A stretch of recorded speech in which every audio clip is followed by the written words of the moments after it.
Welcome back to the PFC Podcast. The views and opinions you are about to hear are the speakers and do not necessarily reflect those of anyone else. Now on to the podcast. Welcome back to the PFC Podcast. This is Dennis, and today I am with Alex. How are you doing today? Oh, great, thanks. Long-time listener, first-time caller. Very excited to join you today. I'm also very excited. So I know you and Dan are working on a project for this upcoming SOMSA, which by the time this comes out should be happening in a couple of days. What is your kind of theme of your talk?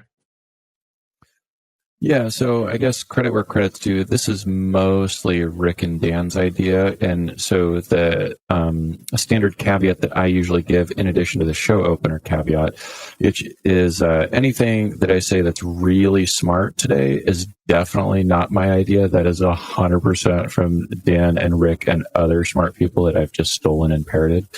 And if I say anything dumb today, then that's definitely me getting something wrong.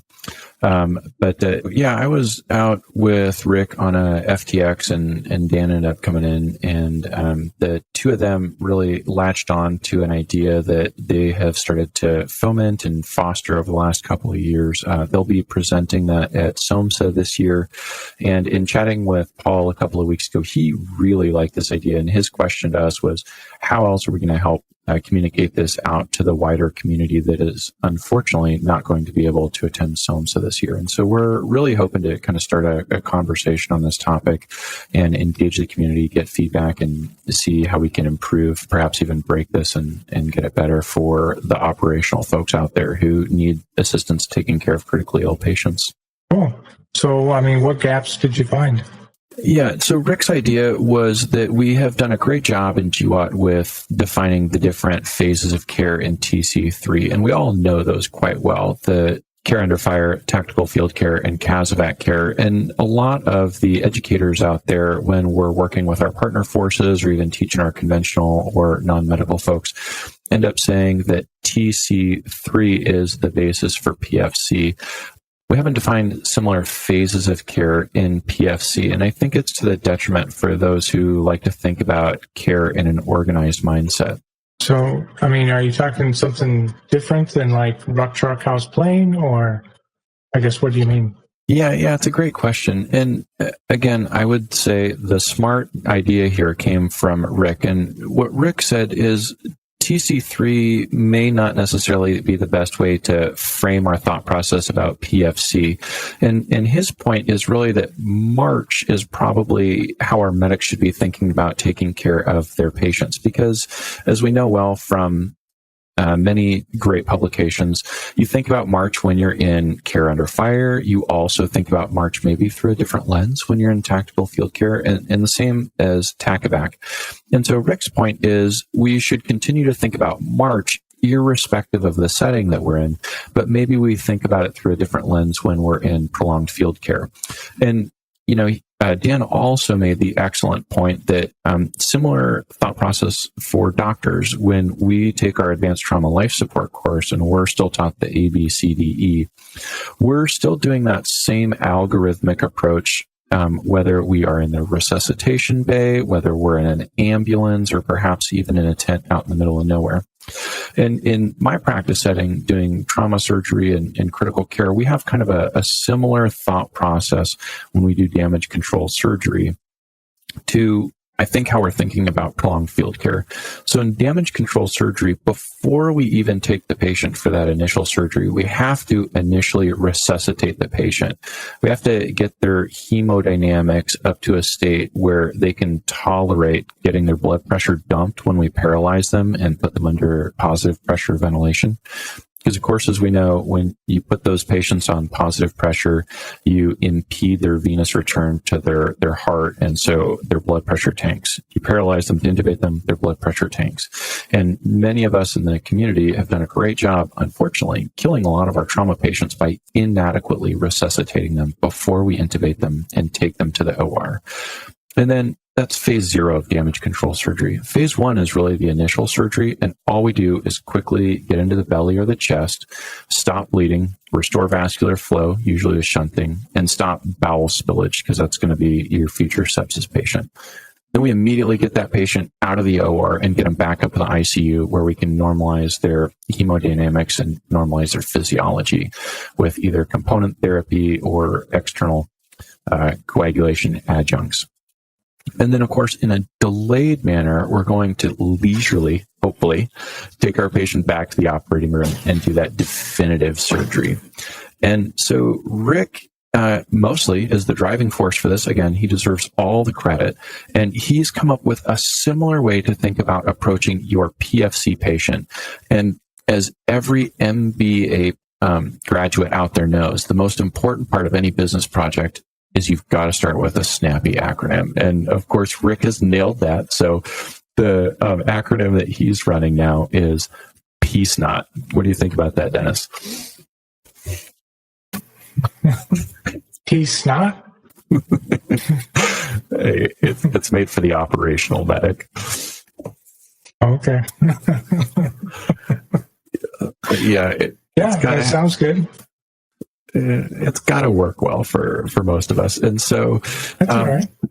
Rick's way of thinking about it is preparation, stabilization, normalization, observation, and transportation. It's an easy way to remember it, easy way when you're sleep deprived, easy way to brief it to your commanders, an easy way maybe even to teach it to some of our partner forces who may not be primarily English speakers. It sounds very good. Yeah, and again, there's going to be much more on this topic at SOMSA that Rick and Dan are going to be able to brief, and I would encourage folks to please attend there if they can. We're also hopefully trying to get this published in JSON, and not to make it prescriptive or algorithmic for folks, but again, just to socialize this within the organization, the enterprise, and the community to see how we can make this better. And so our initial idea is for PFC with preparation that includes good logistics planning ahead of time, good training in TC3, and then good TC3, because that really is how you save patients, most importantly. And so from a PFC mindset, once you have successfully completed the preparation, then you move on to stabilization.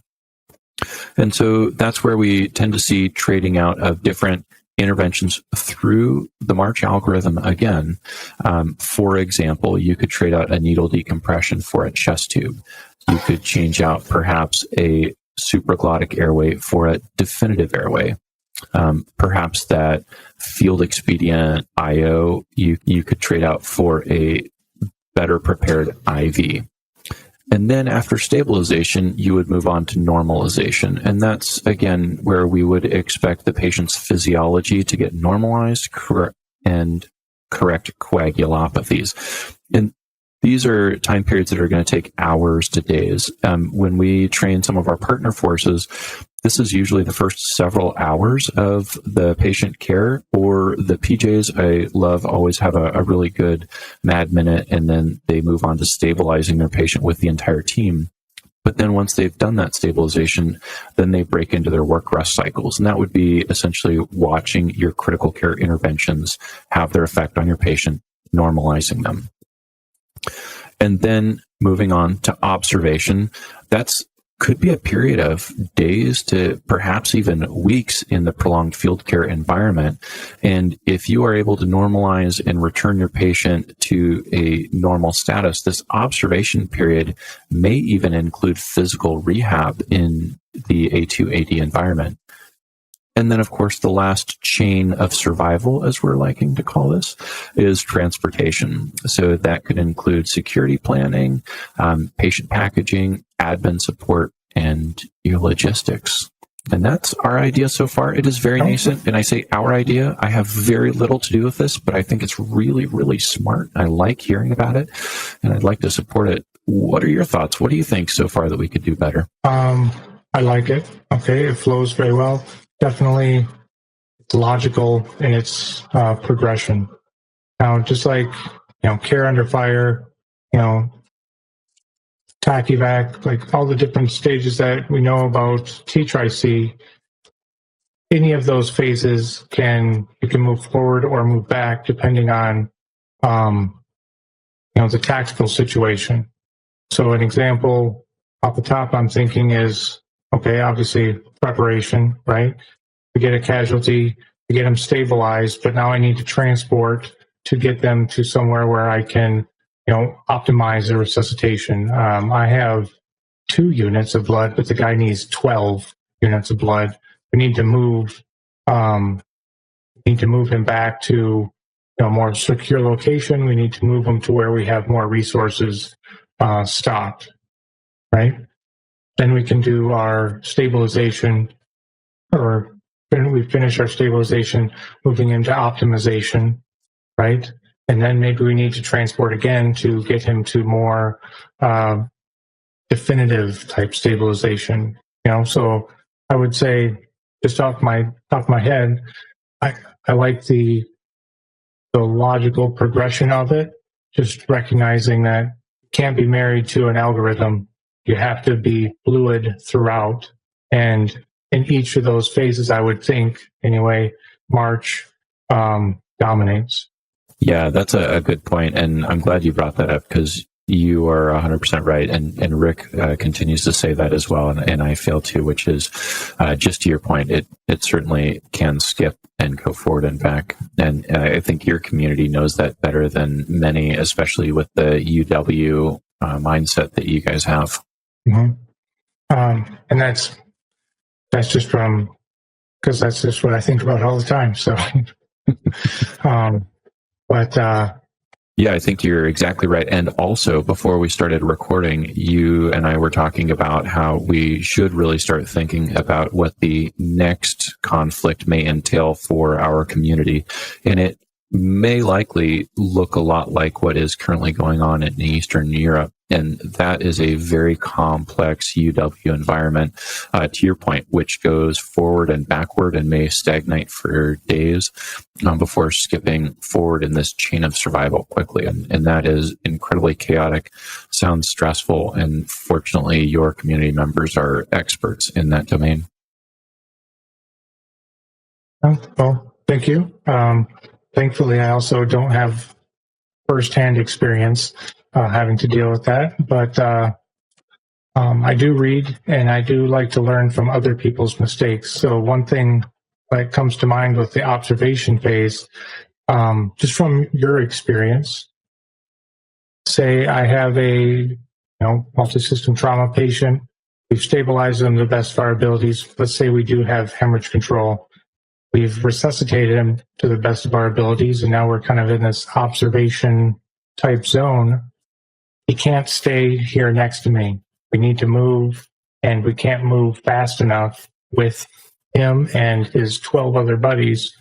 I need to be able to disposition him to another location where his observation is probably not as reliable, as far as he might be sitting in a cave, or he might be sitting in a basement or a farmer's barn or wherever, essentially by himself for 6, 12, 24 hours. How would I know that this person is safe enough? Like, it's not going to die in the 12 hours or the 24-hour period. How can I, what kind of goals do I need to look for that this person is okay to stick him in a place like that, so that maybe in a day or 2 days I can round back around to his location and continue observation? Boy, you are not helping with the easy questions, my friend. You're a surgical PA. Yeah, that is a loaded question. Well, again, I would lean back on our conversation before recording, which is that this becomes a gestalt, just like getting really good at shooting. You can't be a good shooter without putting in the sets and reps and spending multiple days every week at the range. You can't get good at understanding critical care patients without taking care of critical care patients on a regular basis. And so we could, of course, give folks the algorithm that our PACU nurses use post-operatively for when patients are safe to discharge home. But that's going to miss a lot of patients, especially a lot of critically ill patients. My metric when I'm taking care of a post-operative patient on the med-surg floor and they're getting close to going home, I'm a simple boy. I like cold beer, and I like to think about things in an easy way. And so mine is eat, drink, pee, poo.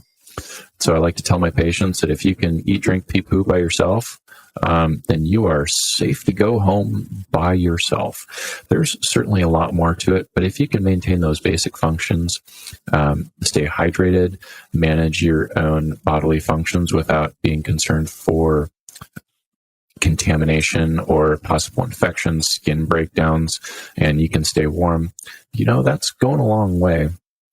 We also always used to teach, and I bet you probably still teach in the schoolhouse, the survival rule of threes, which is totally inaccurate and should not be taught, but it is a nice way to think about it, which is you can survive for 3 minutes without oxygen, 3 hours without protection from the environment, 3 days without water, and 3 weeks without food. And again, that is in no way, shape, or form accurate. However, I do know Sean is a big proponent in the PFC environment of not putting too much effort in enteral feeds for folks. So if you were to send somebody out to sit on their own, all that is to say, they definitely need to stay warm and they need to stay hydrated, but we probably don't need to worry as much about them eating in a couple of days. Does that jive with your thought process for sitting on a patient? Yeah, I mean, it was a hidden softball pass. I mean, I think it's you have to have experience. That's the bottom line. You can't go by an algorithm, because patients they get better, they get worse, they stay the same, and all of the above are true. I think your idea of like, well, if they can eat on their own, they can drink on their own, and they can handle daily living things on their own, they're probably pretty safe to convalesce essentially on their own, as long as they have access to resources, or somebody can help them get resources. So I think, what you said is 100% correct in that, in that kind of basic algorithm, this person is safe to handle their own business. Likewise, you have to have the experience to know that, this person who is probably malnourished to begin with, we've resuscitated in the best of our ability. We've kind of gotten them over the hump of, things are probably going to trend up from here. Okay, it is safe to at least go to this level. Like maybe he's not the guy to go to the cave. Maybe he's the guy that goes to the farmer's barn where the guy can look in on him, once or twice a day and make sure that he has, water, gets, fresh bandages or whatever particulars that person needs. And I'm kind of triaging my disposition based on what resources I have available. Because at the end of the day, and it's very selfish to say, but if the medical team can't survive because of the patients, then I'm not helping anybody. Yeah, I think the social media influencers would remind us that you have to put on your own oxygen mask first, is what I'm saying. Of course. At least my N95, of course. But yeah. But this is a great reminder that we do need to be good at having an organized thought process to taking care of patients. I will argue that PeaceKnot really is a pretty good one in the PFC environment. I would encourage folks to attend Rick and Dan's presentation. They are the motivators and really the originators of this idea. Let's try and make it better for the environment. And then foot stomping on the conversation that you and I had ahead of time. You can't get good at taking care of critically ill patients without taking care of critically ill patients. And I know Jim Zarnick and many, many other dedicated high-speed individuals at 1FC and elsewhere within the community have worked incredibly tirelessly hard at creating opportunities for soft medics to get sets and reps at medical refresher training opportunities out there.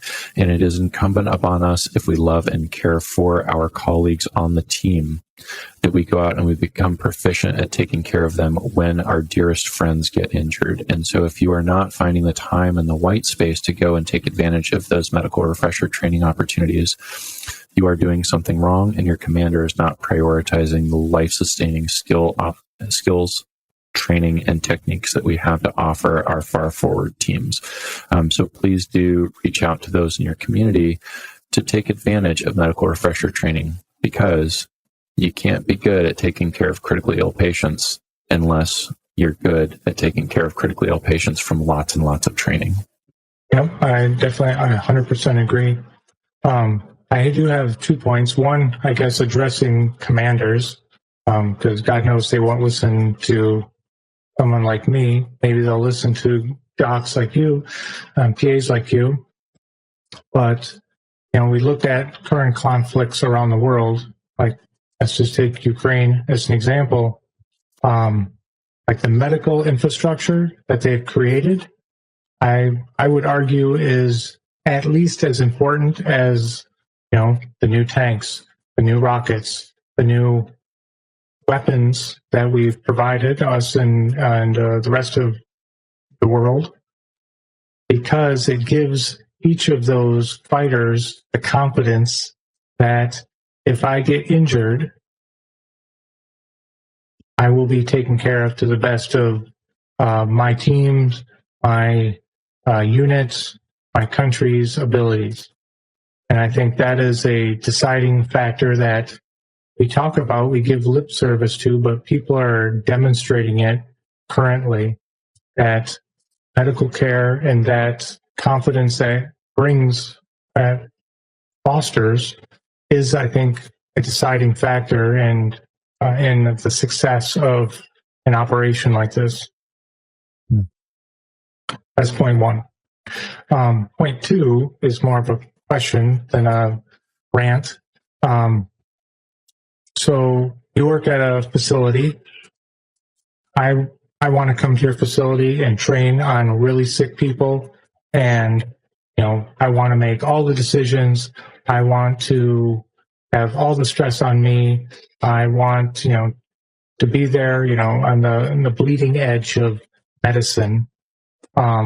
However, I need to have the skills in order to be that person, right? To inspire the confidence that lets a provider like yourself, let me have a little more rope, as it would. What kind of things would you want me to come prepared to do so that I can now, worry about the more advanced things? Well, fortunately, special operations medics have the most important tool in your armamentarium, which is humility. If you guys can handle 2 years of getting your teeth kicked in and doing things wrong and suffering the consequences, then, that, in my mind, really brings a lot to the fight when it comes to helping me manage critically ill patients, either in the resus bay or in the ICU, and will certainly go a long way towards extending that leash. And I mean, it goes uphill too, right? There are several times per week when I will rope in my trauma surgeon and say, hey, this is either beyond my knowledge or legally I am unable to do X or Y, and I just need your help. And they appreciate that, despite, having done this for 15 years or so. There's always the time to call for help. And we always appreciate that when our special operations medics show up and have that mindset. And then make sure that you marry yourself at the hip to whoever your champion is at that facility. And I will say that, again, this community has some outstanding leadership that has reached out to military-civilian partnership training institutions, and each of those has been selected only because they have a local civilian champion to help push our special operation medics into unique opportunities within those facilities and support and enable them to practice at the top of their scope and licensure, whatever that may be, with the MilSIV partnership. We also have coming online the AMTC3 facilities through the Army, which are going to be some outstanding high volume trauma centers where our surgical teams will be embedded.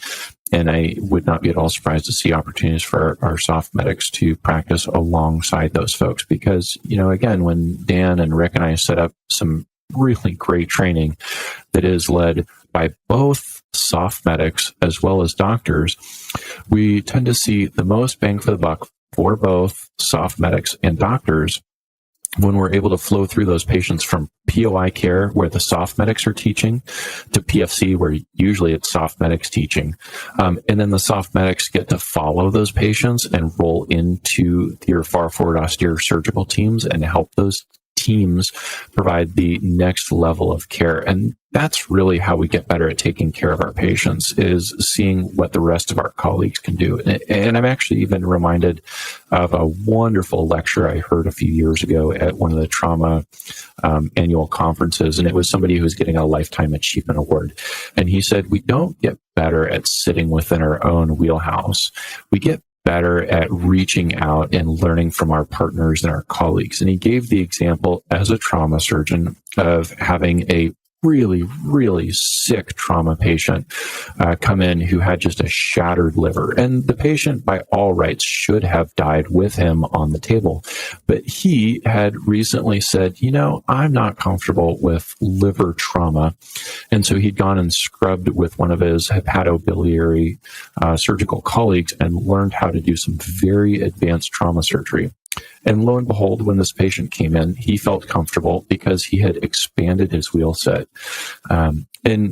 Actually, just last week, Doc Remley made the recommendation for a good book that I have on my to-do list called Range, which says that those folks who have extended breadth tend to be more effective. And that certainly imbues the soft medic mindset. But we need to find time as soft medics to be good at soft medicine.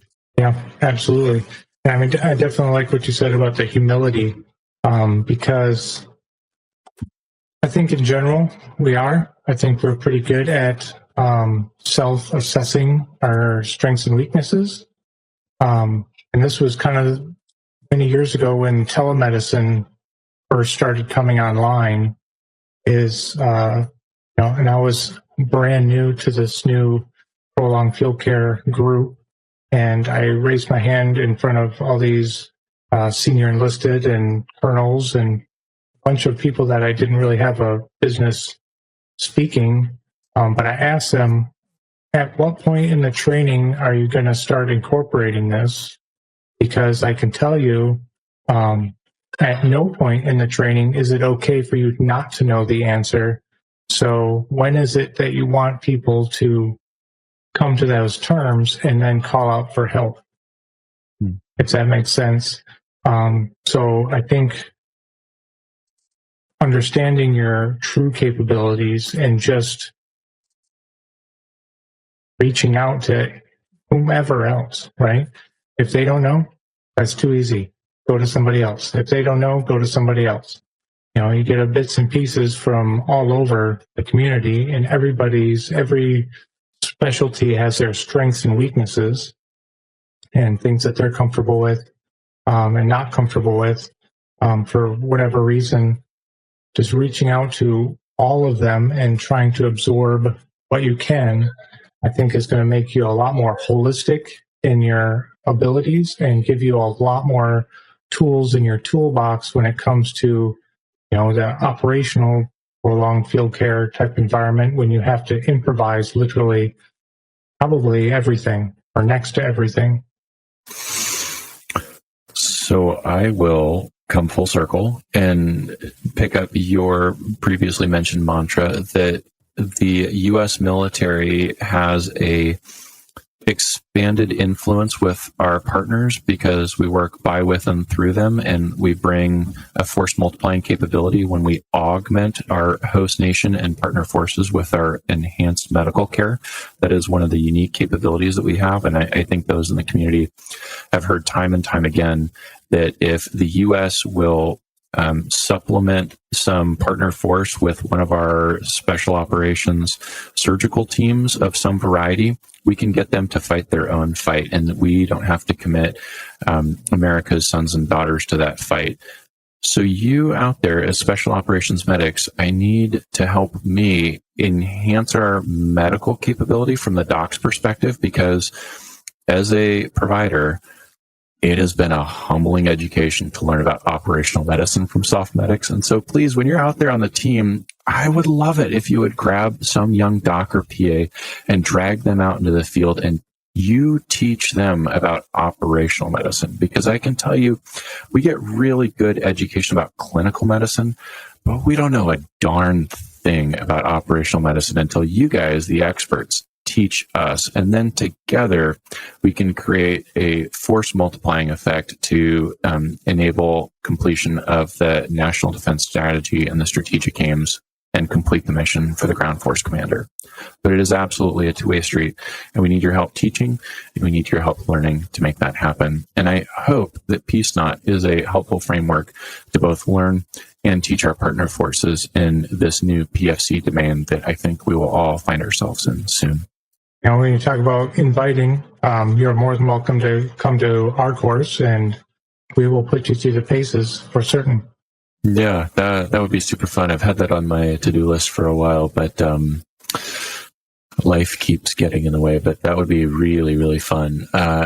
I'm actually hoping maybe you could help in that same mindset, push out a little something. So I have wanted to come to the refresher training and just sit at the small table discussions, because it sounds like that is such a great opportunity to learn about what's going on in the field and current practices. And actually for the last couple of years at SOMSA, we've been trying to figure out how to use that to drive practices forward. And unfortunately, our submission last year got accepted, but we were all deployed. And so this year, the program director, Andy O, a friend of the community, is putting together what he's calling a field to table. And so he is picking up the baton of this idea of asking soft medics what clinical questions are important. You know, what gaps are there in care delivery? What current treatments do we have that we don't know if they're effective? You know, what questions are out there essentially coming from the small table discussions? And then from a field to table perspective, really trying to figure out how we can rope in military research funders, surgeons, clinicians, all that sort of thing, and perhaps steward these ideas from the soft medic all the way through to completion of really a scientific answer to those questions. And I think it's an awesome project. I'm super excited about it. And we really need soft medics who want to participate in that type of endeavor to show up for it to be successful. So if you know of anybody interested, please spread the word, because instead of farm to table, like, you know, a hippie farmer, it's field to table. And the more folks we can get, the better. Sounds good. Well, thank you, Alex. I appreciate it. Yeah, thank you. Really appreciate your time, Dennis.